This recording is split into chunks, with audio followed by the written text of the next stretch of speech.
Today is all about ketones. What are they? How does our body produce them? How do we measure them?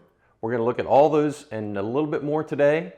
We're also going to look at the KetoMojo, and I'll go through how it's used and why I prefer it to measure my ketones. Hello and welcome. I'm Steve, and you're watching Keto Stevo.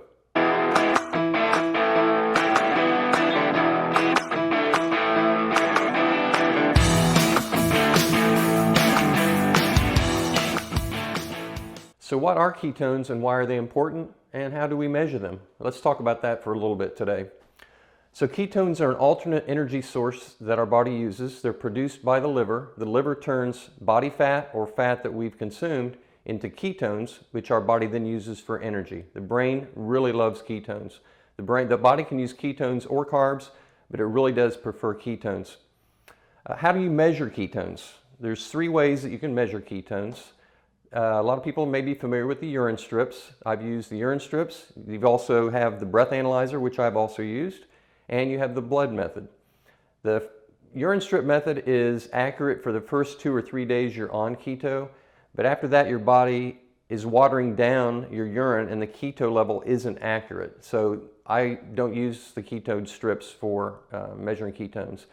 I used a breath analyzer for a while. It's fairly accurate, but it's a lot of work to use. It has to be calibrated every time you use it, and I just found it kind of cumbersome.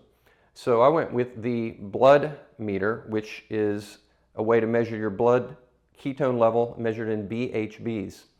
Although the KetoMojo measures ketones and blood sugar levels, it requires 2 different sets of strips. So I just use it to measure my ketones. So when you measure, what do the readings mean? So anything from a 0 to a 0.5 is considered to not be in ketosis. If you're above 0.5 to about 4, that's a great area to be in ketosis. You are in ketosis. If you go above 4, you're still in ketosis, but it's not as efficient. Your body's not using it. You may be eating too much fat, and your body can't utilize that for energy. So 4, I try to stay between 1 and 4. If I go a little over 4, it's not that big a deal. The other thing about ketone measurement is when do you do it? Well, your ketone level is normally lowest in the mornings and highest in the evenings. So it doesn't really matter when you check, just check the same time every day. So I just tend to check in the morning. I understand my ketone level might be a little bit lower, but I'm not that worried about it. As long as I stay in ketosis, that's all I really care about. So let's take a look at the use of the KetoMojo and show it in operation. So let's take a look at the KetoMojo and how it's used. It comes in a nice box. It's got a carrying case that's inside the box. You have the meter itself. You have a lancet and the lances that go inside that. And you get a container of the ketone test strips. And those are just a little plastic strip you insert in the end. We'll go through that. That's for ketone testing. And then for blood glucose testing, you use a different strip.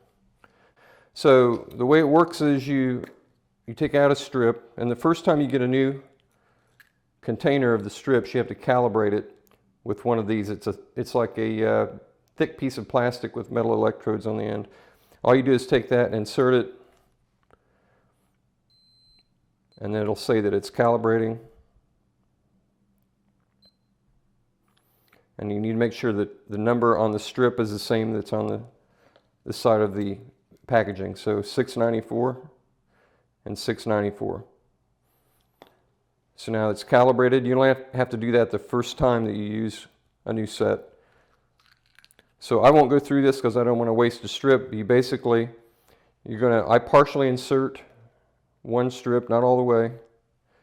You take the lancet, I'm not going to go through that, and then load it.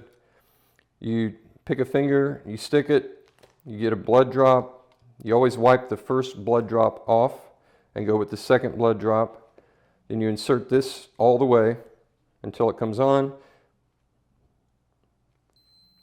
It'll tell you when it's ready. When the little drop is flashing. And you just take it and you hold the end of this to the blood drop until it absorbs all the way up this little strip. You'll see blood go all the way up. It'll beep and let you know that you're good. and then it'll read out a number of whatever your ketone measurement is between 0 and I've been up as high as 5.5, 6. And so that's it. So the KetoMojo comes with a free app. You can download it. It will connect to your app and transfer your ketone and your blood readings to your app on your phone. I choose not to use that because that's all it does. I just load the readings that I get from my ketone meter into my sugar app, which I've reviewed before, and I really love it. So that way it's just one less app to have to mess with, and I don't have to worry about connecting with the app that's just for the keto meter. So I really like the KetoMojo. The only thing I don't like is the price of the test strips. They're just about $1, maybe just under $1 a piece. So it's not the cheapest thing in the world, but if you want to know what your ketone level is, to me it's the most accurate. You can do the urine strips, you can do the breath meter, but this really is, it's measuring VHBs, and that is the most accurate way to measure what your ketone level is. So I'll be using this. I'm very happy with it. It's reliable, it's consistent, and this is how I'll be measuring my ketones going forward. So today we've talked about what are ketones, why they're important, how our body makes ketones, and how to measure them. I hope this was a helpful video. Please feel free to leave me any comments or questions. Take care, and we'll see you next time.